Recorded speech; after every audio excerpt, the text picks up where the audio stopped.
యెహోషువ ప్రార్థించిన విధానాన్ని ఇక్కడ మనం చదివాం. ఈరోజు యెహోషువ గురించి మనము వాక్యాన్ని నేర్చుకోబోతున్నాము.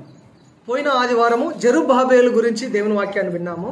జెరుబ్బాబేలు అంటే దేవుని కొరకు రోషం కలిగి నిలిచిన ఒక క్రైస్తవుడు అని మనం చెప్పొచ్చు.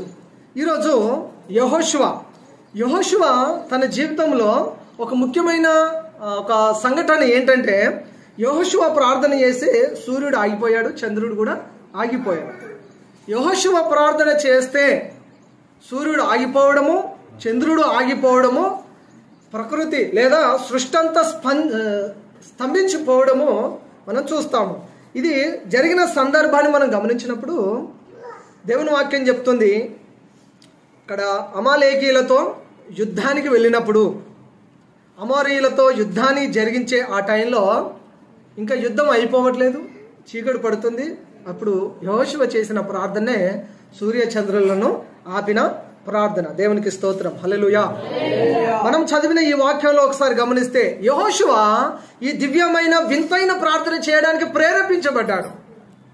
బహిరంగంగా ప్రార్థన చేశాడు, అందరు వినేటట్టుగా. సమాజంలో సర్వ సమాజము సైనికులు ఉన్నారు, ఆయన బహిరంగంగా ప్రార్థన చేశాడు. సూర్యుడా నువ్వు అక్కడ ఆగు, గిబియోన్లో ఆగు, చంద్రుడా నువ్వు అయ్యాలోను లోయలో నువ్వు అక్కడ ఆగు అనగానే ఆగిపోయారు. ఒక నరుడు చేసిన ప్రార్థనను విని దేవుడు సూర్యుడిని చంద్రుడిని ఆపగలిగాడంటే ఆ ప్రార్థన ఎంత బలమైన ప్రార్థన అయి ఉంటుంది, ఆ ప్రార్థన ఎంత కన్సిస్టెంట్గా చేసిన ప్రార్థన అయి ఉంటుంది. ఎడతెగక లేదా పట్టుదల కలిగిన ప్రార్థన ఎంత బలమైన ప్రార్థన చేసి ఉంటాడు అనేది మనం ఇక్కడ గమనించవచ్చు. మానవ చరిత్రలోనే ఇలాంటిది జరగలేదు. సూర్యుడిని చంద్రుడిని ఆపిన ప్రార్థనలు ఎవరు చేయలేదు. మానవ చరిత్రలో ఇలాంటిది ఎప్పుడు జరగలేదు. దేవుడు తన భక్తుల ప్రార్థనలను విని అద్భుతాలు చేసిన రోజులు ఎన్నో ఉన్నాయి, కానీ ఇలాంటి రోజు ఏది కూడా లేదు. సూర్యుడిని చంద్రుడిని ఆపిన ఇటువంటి సందర్భాలు కానీ సంఘటనలు కానీ బైబిల్లో కానీ ప్రపంచంలో కానీ ఎక్కడ కూడా లేవు. సూర్యుడు ఆగిపోయాడు, చంద్రుడు కూడా ఆగిపోయాడు. ఒక యెహోషువ నీలాంటి నాలాంటి ఒక నమ్మకమైన క్రైస్తవుడు, ఒక పట్టు విడవని రోషం కలిగిన ఒక క్రైస్తవుడు చేసే ప్రార్థనను విని దేవుడు సూర్యుడిని చంద్రుడిని ఆపాడు. ఇక్కడ మనం గమనిస్తే దేవుడు తన ప్రజల పక్షాన పోరాడడానికి లేచినప్పుడు దేవుడు ప్రకృతిని వాడుకుంటాడు, ప్రకృతిలో ఉన్న ప్రతి శక్తిని ఆయన వాడుకుంటాడు అనడానికి నిదర్శనం ఇది. కీర్తనలు 18 కీర్తన 6వ వచనం నుండి చూస్తే దేవుడు అక్కడ భూమిని వాడుకున్నాడు, భూమిని తను స్వాధీనంలో తీసుకున్నాడు. భూమిని ఆయన ఆకాశంలో శూన్యంలో వేలాడదీశాడు. తర్వాత ఆయన పర్వతాలను వాడుకున్నాడు, దేవుడు మేఘాలను వాడుకున్నాడు, ఆయన గాలి తుఫానును గద్దించి నిమ్మలపరిచాడు. ఆయన ప్రకృతిని దాని శక్తిని అంతటిని ఆయన తన కంట్రోల్లోకి తీసుకొని ఆపివేయగలిగాడు. దాని శక్తులన్నింటిని ఆయన వాడుకున్నాడు అనడానికి ఎన్నో నిదర్శనాలు ఉన్నాయి. గాలి తుఫాను ఆయన ఆపేశాడు. తర్వాత ఎర్ర సముద్రం 2గా పాయలుగా చేశాడు. తర్వాత యోర్దాను నదిని ఏకరాశిగా మార్చాడు. నీలో ఏకరాశిగా మారడం ఏంటండి, అది దేవునికి మాత్రమే సాధ్యము. దేవునికి స్తోత్రం, హల్లెలూయా. తిమింగలం కడుపులో 3 రోజులు ఒక భక్తుడు ఉన్నాడు, యోనా. అది జీర్ణం చేసుకోలేదు, దానికి ఫాస్టింగ్. 3 రోజులు తిమింగలం కడుపులో యోనా ఉండి కూడా ప్రాణాలతో బయటకు వచ్చేసాడు. దేవుడు దానిని వాడుకున్నాడు, దాన్ని తన స్వాధీనంలోనికి తీసుకున్నాడు. ఇంక చేప కడుపులో షెకేల్ వచ్చింది, కాయిన్ వచ్చింది, వెండి కాయిన్ వచ్చింది. యేసయ్య చెప్పాడు పేతురుతో, నువ్వు వెళ్ళి కాలం ఏమన్నాడు, ఆ చేపలో నుండి షెకేల్ తీసుకొని నీ కొరకు నా కొరకు పన్ను కట్టుపో, ట్యాక్స్ కట్టమని చెప్పాడు. దాంట్లో నుండి వచ్చేసింది. దేవుడు అది చేయగలడు, దేవునికి మాత్రమే అది సాధ్యం. గాడిద మాట్లాడడం చూస్తాం బైబిల్లో. బిలాము గాడిద మీద వెళ్తున్నప్పుడు దేవుడు గాడిదకు మానవ స్వరం ఇచ్చాడు. గాడిద మాట్లాడింది, రే మూర్ఖుడా అని మాట్లాడితేనే రే మూర్ఖుడా, ఎంతకాలం నువ్వు నన్ను కొడతావు, నా ముందు దేవుని దూత ఉంది, దేవుడు ఉన్నాడు, కత్తి దూసి నా ముందు నిలిచి ఉన్నాడు, నేను ముందుకు వెళ్ళలేను, వెనుకకు వెళ్ళనివ్వవు, నువ్వు నన్ను బాదుతా ఉన్నావు, నా ముందు దేవుడు ఉన్నాడు, నీ ముందు దేవుడు ఉన్నాడు, దేవుని కోపము దేవుని ఉగ్రత మన మీదకి రాబోతుంది, కళ్ళు తెరుచుకో అంటే అప్పుడు గాడిద మాట విని బిలాము కన్నులు తెరిచినవాడు. అక్కడ చూసినప్పుడు దేవుని దూత కత్తి దూసి ఉన్న ఆ సంఘటనను మనం చూస్తాం. బండ నుండి నీళ్ళు వచ్చాయండి. బండ వస్తే నీళ్ళే పడాయి అనుకునే ఈ ప్రపంచంలో దేవుడు బండల నుండి మధురమైన నీటిని రప్పించాడు. దానియేలు సింహాల బోన్లో వేసినప్పుడు సింహాలు మౌనంగా ఉన్నాయి. ఆకలితో అలమటిస్తున్న సింహాలు పీసులుగా ఎముకలను కూడా కొరకేయాలి అసలు దానియేలును. కానీ దేవుడు తన ప్రజల పక్షాన పోరాడడానికి లేచినప్పుడు ప్రకృతిలో ఉన్న శక్తులన్నింటినీ ఆయన వాడుకుంటాడు. దేవునికి స్తోత్రం, హల్లెలూయా. యెహోషువ ప్రార్థన గురించి మనం వింటున్నప్పుడు, లేదా యెహోషువ గురించి మనం వింటున్నప్పుడు, యెహోషువ యొక్క 3 లక్షణాలు మీ ముందుంచి మిమ్మల్ని ప్రభు వలలో నడిపించడానికి ఇష్టపడుతున్నాను. మొదటిగా యెహోషువ యొక్క లక్షణం ఏంటంటే ఆయన ప్రార్థన పరుడు. ఏంటండి ఆయనకున్న లక్షణం? ప్రార్థన పరుడు. యెహోషువ ప్రార్థన పరుడు. యెహోషువ ప్లేస్లో మీ పేరు పెట్టుకోండి. పెట్టుకోలేదా? యెహోషువ ప్లేస్లో మీ పేరు పెట్టి చెప్పండి, యెహోషువ ప్రార్థన పరుడు, శివ ప్రార్థన పరుడు, ఇట్లా మరియమ్మ ప్రార్థన పరురాలు, ఇలా యెహోషువ ఒక ప్రార్థన పరుడు. యెహోషువ ప్లేస్లో మీ పేరు పెట్టండి. అసలు మేము ప్రార్థన పరులా కాదు? మేము ప్రార్థన పరులు అయితే ఏం చెప్తారు? మీ పేరు పెట్టుకొని నేను ఒక ప్రార్థన పరుడును, నేను ఒక ప్రార్థన పరురాలను అని చెప్పగలుగుతారు మీరు. యెహోషువ ఒక ప్రార్థన పరుడు, ఒక బలమైన ప్రార్థన చేశాడు, పట్టుదలతో కూడిన ఒక ప్రార్థనను ఆయన చేశాడు. నిజంగా యేసయ్య కూడా చెప్పాడు. లూకా సువార్త 18వ అధ్యాయము 1 నుండి 10 వచనాలు 9 వచనాలు చూసినప్పుడు యేసయ్య చెప్పాడు, విసుకక నిత్యము ప్రార్థన చేయాలని యేసయ్య మనకు బోధిస్తున్నాడు అన్నాడు. శిష్యులకు చెప్పాడు, ఈనాడు మనకు చెప్తున్నాడు, విసుకక నిత్యం ప్రార్థన చేయాలి. విసుకక నిత్యము ప్రార్థించిన విధవరాలు న్యాయం పొందింది. అక్కడ ఉన్న న్యాయం తీర్చే తీర్పరి అన్యాయస్తుడు. అతని గుణం ఏంటి? అన్యాయస్తుడు. అతడు అన్యాయం చేస్తాడు. కానీ ఈమె పట్టు విడవక విసుగక నిత్యం అడుగుతా ఉంది. ఎర్లీ మార్నింగ్ వెళ్తుంది, పొద్దున్న వెళ్తుంది, గుడ్ మార్నింగ్ సార్ అంటది, లేదా నమస్కారం సార్ అంటది, వెళ్ళిపోతుంది. మధ్యాహ్నం వస్తుంది, గుడ్ ఆఫ్టర్నూన్ సార్ అంటది, నమస్కారం సార్ అంటది, మధ్యాహ్నం వెళ్ళిపోతుంది. సాయంత్రం వస్తుంది, టీ తాగుతుంటాడు అక్కడ న్యాయాధిపతి చైర్ మీద కూర్చొని, మళ్ళీ ఈవినింగ్ వస్తుంది, గుడ్ ఈవినింగ్ సార్ అంటది, నమస్కారం సార్ అంటది, దండాలండి అంటది, మళ్ళీ వెళ్ళిపోతుంది. రోజు నైట్ వస్తుంది, భోజనం చేసే ముందో చేసిన తర్వాత చేయక ముందుకో మళ్ళీ ఆవిడ వస్తుంది, వచ్చి గుడ్ నైట్ సార్ అంటది, నమస్కారం సార్ వందనాలండి అంటది, వెళ్ళిపోతుంది. ప్రతిరోజు పొద్దుకు 4 సార్లు వచ్చి నాకు న్యాయం తీర్చు న్యాయం తీర్చు న్యాయం తీర్చు అని అడిగితే అన్యాయస్తుడు కూడా న్యాయం తీర్చాలే అనిపించి ఆయన ఒకరోజు న్యాయం తీర్చినట్టుగా మనం వాక్యంలో చూస్తాం. విసుగక ప్రార్థించిన విధవరాలు న్యాయం పొందుకుంది. అన్యాయస్తుడు న్యాయము తీర్చడానికి కారణమైంది నువ్వు చేసే ప్రార్థన. హల్లెలూయా. యెహోషువ ప్రార్థన అది బలమైన ప్రార్థన. ఆయన ఒక ప్రార్థన పరుడు. దేవుని వాక్యం చెప్తుంది, రోమపత్రిక 12వ అధ్యాయం 12వ వచనము, ప్రార్థన యందు పట్టుదల కలిగి ఉండండి. ఎన్నో వాటికి పంతాలకు పోతారు. నీ ఆకిలి దొక్క అంటారు, నీ మొహం చూడంటారు, నీతో మాట్లాడంటారు, నువ్వు సచ్చిన నీ ఆకిలి దొక్కన అంటుంటారు. రకరకాల పంతాలు ఉంటాయి, రకరకాల పట్టుదల ఉంటాయి. కానీ దేవుని వాక్యం ఏం చెప్తుందంటే ప్రార్థనలో పట్టుదల కలిగి ఉండండి. హల్లెలూయా. ఎక్కడ పట్టుదల ఉండాలి? ఇరుగు పొరుగు వారి మీద పట్టుదల, పంతాలు వాళ్ళ మీద వీళ్ళ మీదనా? అప్పం వాళ్ళు ఏం చేస్తారండి? వాళ్ళ మీద పని చేసే దుష్టుడు అలా చేస్తా ఉన్నాడు, నీ మీదకి గొడవకి దిగుతా ఉన్నాడు. వాళ్ళ మీద దుష్టుడు పని చేసి అలా చేస్తా ఉన్నాడు. నేను ఇదివరకు చెప్పాను, మనుషులందరినీ దేవుడు మంచిగానే తయారు చేశాడు. ఎందుకు వాళ్ళు చెడిపోతున్నాడు, ఎందుకు వాళ్ళు చెడ్డవారుగా మారుతున్నారు అంటే వాళ్ళలో దుష్టుడు పని చేయడం వల్ల. ఎక్కడ పట్టుదల ఉండాలి? ప్రార్థనలో పట్టుదల ఉండాలి. రోమ 12:12 ప్రకారంగా ప్రార్థన యందు పట్టుదల కలిగి ఉండండి. ప్రతిరోజు ఒకే చోట పడుతున్న నీరు ఒక బండను చీల్చేస్తుంది. అలాగే ప్రతిరోజు పట్టు విడవక మనం చేసే ప్రార్థన ఆ బండలాంటి సమస్యలను కూడా పరిష్కరించగలుగుతుంది. హల్లెలూయా. బండలాంటి సమస్యలను చీల్చేది ఏంటంటే ఈ బలమైన ప్రార్థన. కన్సిస్టెంట్గా ప్రార్థన చేయాలి, ఎడతెగక ప్రార్థన చేయాలి, విసుక్కక ప్రార్థనను చేయాలి. ఏ సంఘం అయితే, ఏ క్రైస్తవుడు అయితే, ఏ కుటుంబం అయితే యెహోషువ లాంటి ప్రార్థన పట్టుదల కలిగిన బలమైన ప్రార్థన చేస్తారో బండలాంటి సమస్యలు కూడా చీల్చబడతాయి. అటువంటి కృప దేవుడు మీ కుటుంబాలలో జరిగించును గాక. ఆమేన్. హల్లెలూయా. నెక్స్ట్ రెండవది, యెహోషువ లక్షణము ఒకటి ప్రార్థన పరుడు. రెండవది ఆయనకున్న గుణం ఏంటంటే ఆయన విధేయత కలిగిన వాడు.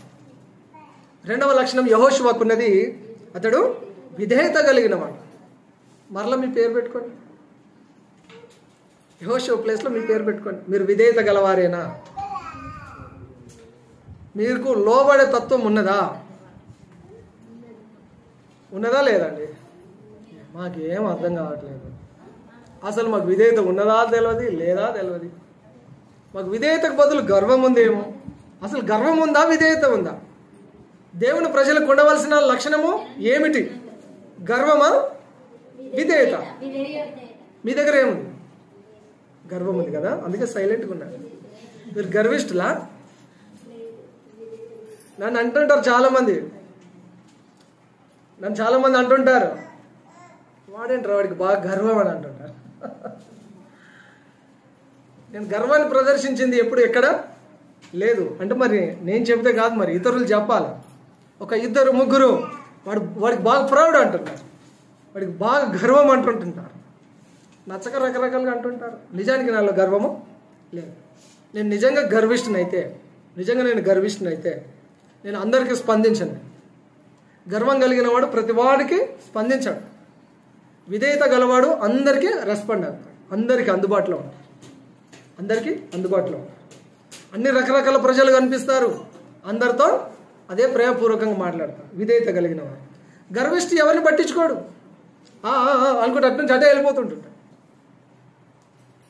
నేను లోపడడానికి ఇష్టపడతాను. హల్లెలూయా. నేను విధేయత చూపడానికి ఇష్టపడతాను, గర్వాన్ని ప్రదర్శించాను. నేను నా దగ్గర గర్వం ఉంది అని అంటుంటారు, కానీ మరి నాకు గర్వం ఉన్నదా లేదా? మరి గత 10 సంవత్సరాల నుంచి చూస్తూ ఉన్నారు మీరు చెప్పొచ్చు, ఎప్పుడైనా నాకు ఫోన్ చేసి చెప్పొచ్చు, మీకు గర్వం ఉందన్నారు అని మీరు నాకు ఫోన్ చేసి చెప్పొచ్చు. అలా పబ్లిక్లో చెప్పినా సరే, మళ్ళీ పబ్లిక్గా చెప్పినా సరే మార్చుకుంటాను. నేను ఏదైనా గర్వం, ఏదైనా విషయాల్లో గర్వాన్ని ప్రదర్శిస్తే పంచుకుంటాను. కొన్నిసార్లు అధికారాన్ని వాడి ఉండొచ్చు, కొన్నిసార్లు కోపాన్ని ప్రదర్శించవచ్చు. అది గర్వం కాదు. కోపము ప్రదర్శించడము గర్వం కాదు. ఆ సిచ్యువేషన్లో కొన్నిసార్లు కోపంగా చెప్తే కంట్రోల్ అవుతారని కోపపడుతూ ఉండొచ్చు. కొన్నిసార్లు అధికారాన్ని వాడినప్పుడు అప్పుడు గర్వంగా అనిపించి ఉండొచ్చు. నాకంటే చాలా పెద్ద వయసు కలిగిన ఒక అతను, డేవిడ్ గారికి బాగా గర్వం అని అంటాడట. ఎప్పుడు వాళ్ళతో వీళ్ళతో చెప్తా ఉంటుంటాడు. నా ముందుకు వచ్చే వరకు మాత్రం బిడ్డ అంటుంటాడు. నా ముందు మాట్లాడు, నా వెనకాల నన్ను ఇష్టం వచ్చిన బూతులు తిడతాడట ఒక వ్యక్తి. ఆయన తిట్టంగా విన్నవారు నాకు చెప్తా ఉంటుంటారు, నిన్ను తిట్టిన తిట్లు, ఆయన తిట్టిన తిట్లు, ఎవడు భూమి మీద నేను తిట్టాను అంటారు. ఎందుకు అని స్టార్టింగ్లో చాలా బాధపడ్డాను. ఎందుకు నేను ఆ వ్యక్తికి నేను ద్రోహం చేయాలి, అన్యాయం చేయాలి? తెల్ల జుట్టు, తెల్ల గడ్డము, చాలా మా తండ్రి వయసు అంత వయసు ఉంటుంది. అంత పెద్ద వ్యక్తి నన్ను ఏం అర్థం చేసుకున్నాడు? అక్కడ ఆ ఏరియాలో ఆయనకంటే నా పొజిషన్ వేరు, నా హోదా వేరు. ఏదో నేనే చెప్పాలి, ఏదైనా కావాలని మళ్ళీ నా దగ్గరికి రావాలి. కానీ నేను గర్వాన్ని ప్రదర్శించాను. ఆయనకి ఎక్కడైనా నచ్చలేదో గర్విష్టాన్ని ఒక ముద్ర వేసేసాడు. ముద్ర వేయడానికి ఏముందండి, ఎవడు పడితే ఆడేస్తాడు. పోయిన వారం చెప్పాను కదా, ఆ ముద్ర వేరు. చెడ్డ ముద్ర వేసి చెడు ప్రచారం చేసే వాళ్ళు భూమి మీద చాలా మంది ఉంటారు. మనము 100కి 100 మందికి మనం నచ్చము.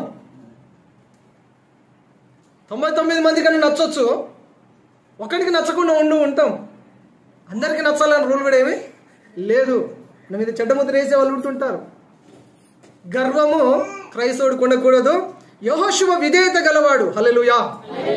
మోషే యెహోషువను పిలిచి చెప్పాడు, నిర్గమకాండం 17:9 ఒకసారి తీస్తారా, చదువుతారా? మీరు బైబిల్ తెరుస్తలేరు, బైబిల్ చదువుతలేరు కదా, ఒకసారి చదివి చూడండి.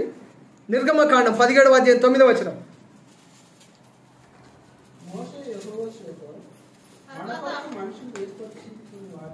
తీసుకొని బయలుదేరి అమాలేకీయులతో యుద్ధం చేయము. రేపు నేను దేవుని కర్రను చేతపట్టుకొని ఆ కొండ శిఖరం మీద నిలిచేదన్నాను. సాక్ష్యం. మోషే యెహోషువను పిలిచి, యెహోషువ, రేపు అమాలేకీయులతో యుద్ధానికి పో, నేను రేపు కర్ర తీసుకొని పర్వతం మీదకి వస్తానని చెప్పాడు. నువ్వు రేపు వస్తావు, మమ్మల్ని ఈరోజు పోయి రాత్రంతా అక్కడ చలికి సవమంటావు, నేను పోను అని యెహోషువ చెప్పలేదు. అమ్మా అర్థమైందా? యెహోషువ ఏం చెప్పలేదు, ఆయన లోపడ్డాడు. Okay sir, right sir, yes sir, వెళ్తాను సార్. యెహోషువ గుణం ఎలాంటిది? యెహోషువ విధేయత గలవాడు. యెహోషువ దగ్గర ఉన్న గుణం ఏంటి? విధేయత గలవాడు.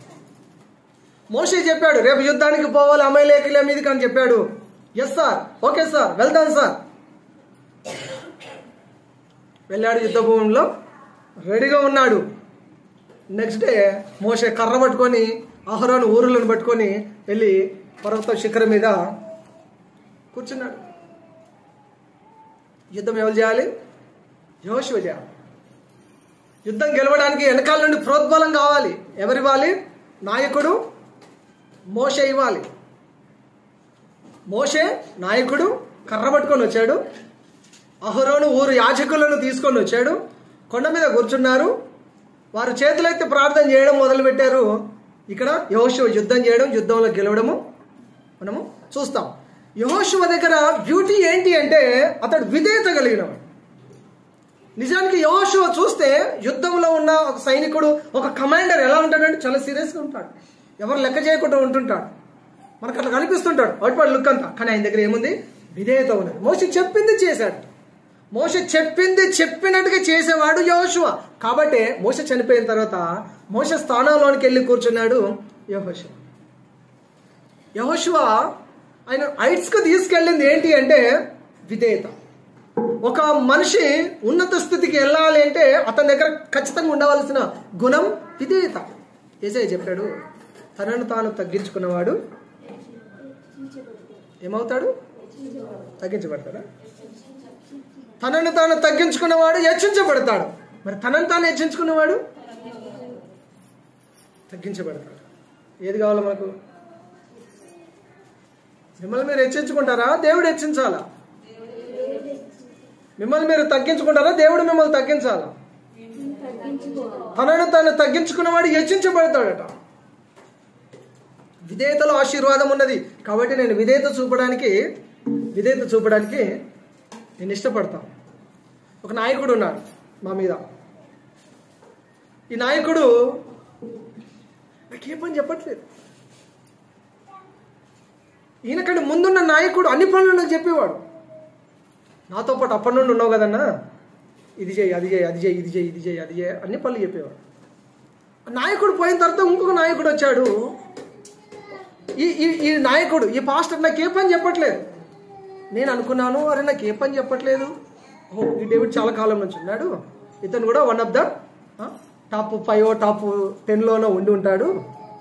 ఈయన కూడా సీనియరు. ఈయనకు మనం ఏం చెప్తాము?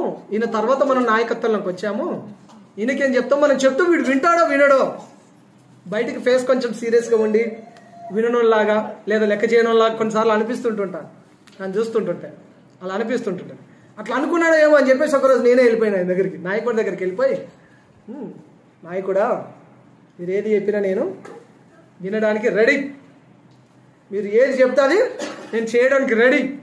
మీరు నాకు ఏం పని చెప్తారో చెప్పండి, నేను చేసి చూపిస్తాను. కొన్నిసార్లు నేను అర్థం చేసుకో, నువ్వు లోపడతావా లోపడవా. నేను బయట వాతావరణాన్ని చూసి నేను అంచనా వేసేసి నీకు పనులు చెప్పరు లేదా నేను వాడుకోరు. అప్పుడు నువ్వే వెళ్ళి చెప్పాలి. నువ్వేంటో చెప్పాలి. నేను విధేయత చూపించే వ్యక్తినే అని నువ్వు చెప్పాలి. నాకేదైనా పని చెప్పండి, నాకేదైనా చెప్తే నేను వింటాను, లోబడతాను అని మనమే వెళ్ళి చెప్పాలి. ఇది నిజమైన క్రైస్తవుల లక్షణం అండి. హల్లెలూయా. ఇదే వాక్యాన్ని మన పాస్టర్ల మీటింగ్లో చెప్పాను. నిజమైన క్రైస్తవుల లక్షణం ఏంటి? విధేయత. విధేయత. నేను లోబడతానని నువ్వు చెప్పాలి. నేను ప్రజలు అర్థం చేసుకోలేనప్పుడు నువ్వు లోబడతావో లోబడవో అని వాళ్ళు పరీక్షించే లోపు నువ్వే వెళ్ళి చెప్పాలి. నేను చెప్పానండి, నేను చెప్పినప్పుడు నాకు పని చెప్తా ఉన్నా, నేను పని చేస్తా ఉన్నా. అసలు నేనేంటి అర్థమైపోతా ఉంది, నేను ఏమేమి పనులు చేయగలను. ఆ నాయకుడు అందరిలాగా నేను ఊరికి నేను విసిగించాను. ఆయన ఫోన్ చేస్తే నేను రెస్పాండ్ అవుతాను. నాకు ఒక టెక్స్ట్ మెసేజ్ చేసినా నేను దానికి రెస్పాండ్ అవుతాను. మీరు ఈ పని చేయగలరా, మీరు ఈ పని చేయగలరా. కొన్నిసార్లు ఇక్కడ నుండి వాక్యం చెప్తే నాకు మెసేజ్ వస్తాయి, ఈరోజు మీరు వాక్యం పంచుకోగలుగుతారా, వాక్యం చెప్పగలుగుతారా అని. ఎస్ అని నాన్న పెట్టేస్తాను. నా ప్రార్థన అయిపోయే వరకు ఆ టైం అయిపోతుంది. ఇక్కడ ప్రార్థన అయిపోయి, అక్కడ ప్రార్థన అయిపోయి, మళ్ళీ అక్కడ ఆన్లైన్లో ప్రార్థన అయిపోయి, మళ్ళీ ఈవినింగ్ ప్రార్థన అయిపోయి, అసలు కాలేదు. అసలు పని చేయడానికి ఇట్లా ఉండాలి, ఫుల్ పని ఉండాలి, రోజంతా పని ఉండాలి. హల్లెలూయా. విధేయతలో ఆశీర్వాదం ఉన్నది. హల్లెలూయా. దేవుడు అటువంటి విధేయత మనకు దయచేయను గాక. యెహోషువ మొదటిగా ప్రార్థన పరుడు, రెండవది యెహోషువ విధేయత గలవాడు, మూడవది యెహోషువ నమ్మకస్తుడు. యెహోషువ ఎలాంటి వాడు? సంఖ్యాకాండం 14వ అధ్యాయం మరొక వాక్యం చదవండి. ఈరోజు వాక్యాలు చదవడానికి ఇక సమయం కేటాయించుకోవట్లేదు, కానీ ఒక వాక్యం చదవండి. సంఖ్యాకాండం 14:6. యెహోషువ సంచరించి చూసిన వారిలో యా సరే. నూను కుమారుడు యెహోషువ ఏఫును కుమారుడు కాలేబును బట్టలు చింపుకొని ఇశ్రాయేలు సర్వ సమాజంలో మీరు సంచరించిన చూసిన దేశము మిక్కిలి మంచి దేశము. యెహోవా మనమందరం ఆనందించిన ఎడల ఆ దేశంలో మనం చేసి దానికి మనకిచ్చును. అది పాలు తేనె ప్రవహించే దేశము. మెట్టుకు మీరు యెహోవా మీద తిరగబడపడి చాలు అక్కడ ఇంకా అదంతా మీరు చదువుతూ వెళ్ళొచ్చు. 10వ వచనం వరకు చదవచ్చు. మీరు 14వ అధ్యాయం 6 నుంచి 9-10 వచనాల వరకు మీరు చదవచ్చు. మీరు ఇవేమైనా నోట్ చేసుకోగలిగితే మీ ఫ్రీ టైంలో మీరు చదువుకోగలుగుతారు. వారంలో మీరు ఎప్పుడైనా బైబిల్ తెరిచి బైబిల్ చదవాలనుకున్నప్పుడు, అయ్యో మొన్నటి సందేశము ఆ రిఫరెన్స్ వాక్యాలు మనం వినాలి అని అనుకున్నప్పుడు, మళ్ళొకసారి బైబిల్ తెరిచి చదవాలనుకున్నప్పుడు మీకు అవకాశం ఉంటుంది. టిక్ పెట్టుకోవడము, అండర్లైన్ చేసుకోవడము, నోట్ చేసుకుంటే మీకు ఉపయోగపడతారు. యెహోషువకు ఉన్న మొదటి లక్షణం ఏంటండి? రెండవ లక్షణం ఏంటి? అది రెండవది విధేయత. ఫస్ట్ లక్షణం ప్రార్థన పరుడు. మళ్ళీ వచ్చే ఆదివారం అడిగితే చెప్తాట్లేదు కదా. ఇప్పుడు చెప్పింది ఇప్పుడే మర్చిపోతే వచ్చే ఆదివారం అలా ఏమో. అందుకే ఒకసారి మీకు అంటి ఇవ్వడానికి నోట్బుక్స్ ఇచ్చాను. వాక్యాన్ని నోట్ చేసుకోండి. 3 పాయింట్లు చెప్తానండి. 10 చెప్ప, 5 చెప్ప, మీకు గుర్తుండదని. 5, 7 పాయింట్లు చెప్పేవాడిని. మీకు గుర్తుండదు. మూడే ముక్కలు. చికెన్ ముక్కలు, మటన్ ముక్కలు 10 నాకు సంబంధం లేదు. మీరు చికెన్ ముక్కలు 10 అండి, నాకు సంబంధం లేదు. అది మీ ముక్కలు మీకు. నేను మాత్రం 3 ముక్కలు వాక్యం చెప్తున్నాను. మనం ఎక్కువ చెప్తే డైజెషన్ కాదు, మర్చిపోతారు. ఎక్కువ తిని ఏమో అంటామాట. మనం సామెతలు 30లో ఉంది, బగ్గ తింటే యెహోవా ఎవడో అంటమాట. పేదవాడిగా ఉంచితే ఏంటి దేవుడు ఏమి ఇస్తున్నాడు, పేదవాడికి ఉంచండి అంటమాట. అందుకనే తగమాత్రం ఇయ్యని అక్కడ ఆ జ్ఞాని ప్రార్థన చేస్తాం. 3 ముక్కలు. ఫస్ట్ ముక్క ఏంటి? యెహోషువకున్న లక్షణం ఏంటి? ప్రార్థన. 1. రెండవది విధేయత. 3వది ఇంకా చెప్పలేదు కానీ పాయింట్ చెప్పాను. ఏంటి? యెహోషువ ఒక నమ్మకస్తుడు. చాలా స్పీడ్గా ఇక్కడ నుండి మీ ముందుకు ఒక విషయాన్ని గుర్తు చేయాలని ఇష్టపడుతున్నాను. యెహోషువ నమ్మకస్తుడు అన్నప్పుడు మోషే యెహోషువను, కాలేబును వీరితో పాటు ఇంకా ఒక్కొక్క గోత్రం నుంచి ఒక్కొక్క ముఖ్య నాయకుని ఎన్నుకొని 12 మందిని కనాను వేగు చూసేందుకు పంపించారు. అక్కడ నుండి 12 మంది చూశారు. 12 మంది తిరిగి వచ్చి రిపోర్ట్ ఇవ్వాలి కదా. మిమ్మల్ని ఏదైనా పనికి పంపిస్తే ఆ పని చేసి వచ్చిన తర్వాత దాని గురించి చెప్పాలి కదా. ఎవరైతే మేము పంపారో వాళ్ళకి చెప్పాలి కదా. చెప్తావా చెప్పవా? ఈసారి చెప్తావు చెప్తారు కదమ్మా. మీరు పొద్దున్నే ఏం చేసినా మీ ఆయన రాగానే చెప్తారు. దీని ఏమంటారు? రిపోర్ట్ అంటే. మీరు పనికి వెళ్ళి రాగానే చెప్తారు పని దగ్గర ఏమేమి జరిగింది, ఏం సంగతి ఇవన్నీ. లేదా మీ పైన ఉన్న బాస్ మీకు ఏదైనా పని అప్పు చెప్తే పని అంతా చేసిన తర్వాత ఆ రిపోర్ట్ అంతా ఖచ్చితంగా చెప్పాలి. నేను కూడా కొంతకాలం ఒక ఆఫీస్లో పని చేసిన, ఒక కంపెనీలో. నన్ను ఎక్కడికైనా పంపిస్తే అక్కడికి మ్యాటర్ అంతా తీసుకొచ్చి మొత్తం చెప్పేసేయాలి. అంటే రిపోర్ట్ ఇవ్వాలి. మనల్ని ఎవరైతే పంపుతారో మనం వెళ్ళిన పని, అక్కడ చేసిన పని అంతా తీసుకొని వచ్చి రిపోర్ట్ చెప్పాలి. 12 మంది వెళ్ళారు, 12 మంది రిపోర్ట్ తీసుకొని వచ్చారు. ఇందులో 10 మంది చెడ్డ సమాచారం తెచ్చారు. యెహోషువ, కాలేబులు ఇద్దరు మాత్రం మంచి సమాచారం తీసుకొని వచ్చారు. ఇది క్లియర్, ఓకేనా? 10 మంది ఏ సమాచారం తెచ్చారమ్మా? ఏమని చెప్తున్నారు వాళ్ళు? మేము కనాన్ దేశానికి వెళ్ళాము, అక్కడ అంత పెద్ద మనుషులు ఉన్నారు, ఇంత పెద్ద జనభావులు ఉన్నారు, వాళ్ళని చూస్తే మాకు భయం కలిగింది. వాళ్ళు మనల్ని మిడతల్లాగా చూస్తున్నారు, వాళ్ళు మనల్ని నలిపేస్తారు, మనల్ని చంపేస్తారు, మనం కనాన్ దేశానికి వెళ్ళలేము అని వాళ్ళు చెడ్డ సమాచారం చెప్పే వరకు ప్రజలలో ఏమైపోయింది? భయం వచ్చేసింది. చెడ్డ సమాచారం వినగానే ఏం కలుగుతుంది? ఫస్ట్ మనకు భయం కలుగుతుంది. చెడ్డ సమాచారం. మంచి సమాచారం వింటే పొద్దున్నే హాస్పిటల్ తీసుకెళ్లారు డెలివరీ వ్యక్తిని. పొద్దున్న హాస్పిటల్ తీసుకెళ్ళంగానే డాక్టర్ సీరియస్ అని చెప్పి ఇటు దింపి ఈ లోపు మీరు ఫాస్ట్ గారికి వాళ్ళకి తెలిసిన వాళ్ళకి వీళ్ళకి ఫోన్ చేసి ఏం చెప్తారు? అయ్యో సీరియస్ అంటారు, డౌట్ అంటారు, సంతకాలు పెట్టుకుంటారని మీరు పొద్దుగాలు చెప్తారు 11 గంటలకు. మధ్యాహ్నం మళ్ళీ మీరు ఫోన్ చేసినారు, మాకు ఇప్పుడు డౌట్ ఉంటుంది. మీకు అక్కడ ఎట్లుంటుందో మధ్యాహ్నం మాకు ఫోన్ చేసి పొద్దున్న సంతకాలన్న రీదన్న రాదన్నది ఏంటో ఏం చెప్తారు? ఏం న్యూస్ వస్తుంది ఇప్పుడు? Good news, bad news? అసలు పిల్ల తెచ్చిందా, తల్లి తెచ్చిందా, ఇప్పుడు పిల్లగాడు పుట్టిందా, పిల్ల పుట్టిందా, అసలు ఎవరు పుట్టారు, ఏంటి, అసలు ఏ న్యూస్ వస్తుంది అనేది మన టెన్షన్ ఇప్పుడు. కాబట్టి అక్కడి నుంచి వచ్చే సమాచారం మీద డిపెండ్ అయి ఉంటుంది మనం ఇప్పుడు ఏంటనేది. అక్కడికి మంచి సమాచారం వస్తే నీ రియాక్ట్ వేరే ఉంటుంది. మంచి సమాచారం ఇంకొక రకం. హాస్పిటల్కి వెళ్ళారు, అయ్యో పాప చనిపోయింది అని చెప్పారు అనుకో, అందరూ ఏడుస్తారు.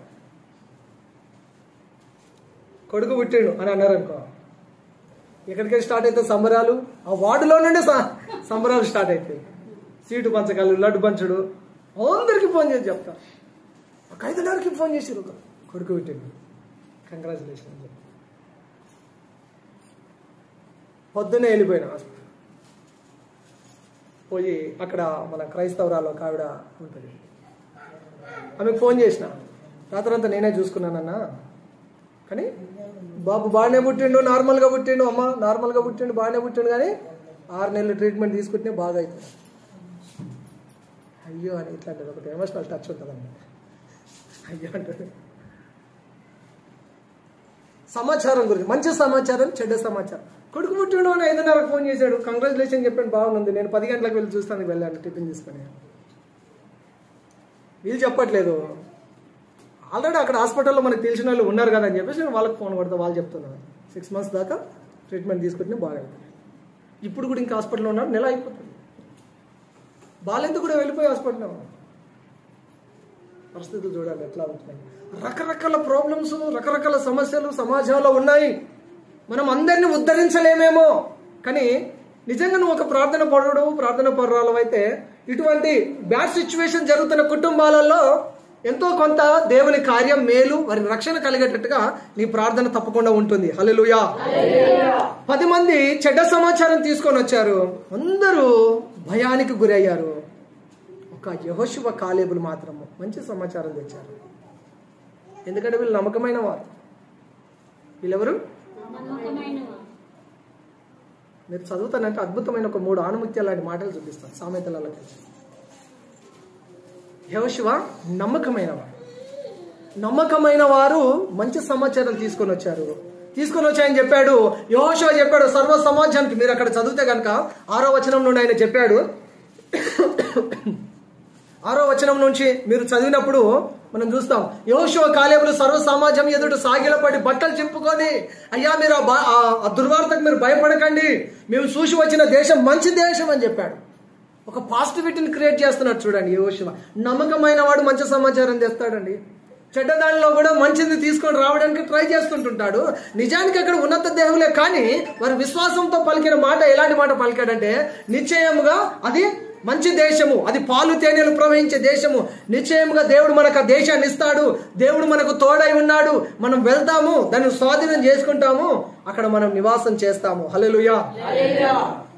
ఒక నమ్మకమైన వ్యక్తి ఎలా ఉంటాడు? ఒక 3 వాక్యాలు చదవండి. సామెతలు చెప్పాను కదా, ఇందాక చెప్పిన 3 ఆణిముత్యాలు లాంటి మాటలు.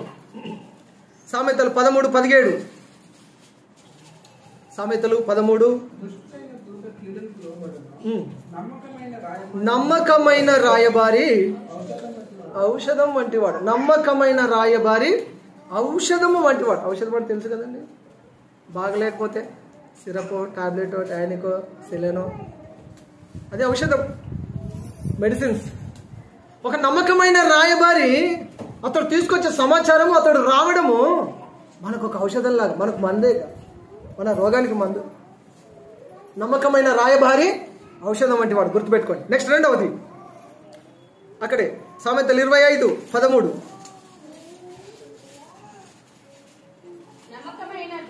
నమ్మకమైన దూత తనను పంపువారికి కోతకాలపు మంచు చల్లదనం వంటి వాడు తెప్పరిల్ల చేయును. నమ్మకమైన దూత తనను ఎక్కడికైనా పంపితే కోతకాలం మంచు చల్లదనం ఎట్లా ఉంటుందో అట్లాంటి చల్లటి వార్త తీసుకొని వస్తాడు. 12:30కి ఫోన్ వచ్చింది అనుకో, గుండెలో గుబులైపోతుంది. అసలు ఈ ఫోన్ ఎత్తితే అసలు ఏందో అని,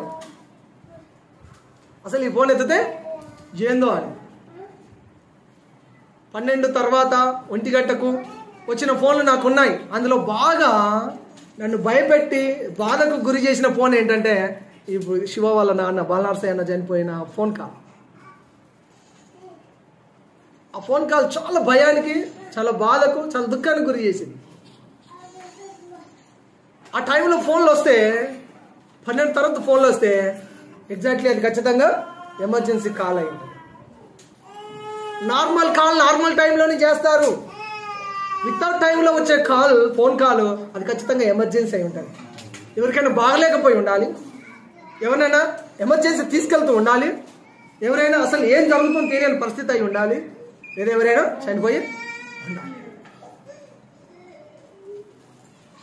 దేవుని వాక్యం చెప్తున్న నమ్మకమైన దూత తనను పంపే వారికి కోతకాలపు మంచు చల్లదనం వంటి వాడు. తన యజమానుల హృదయమును తెప్పరిల్ల చేస్తాడు. నమ్మకమైన వాడు ఏం చేస్తాడు?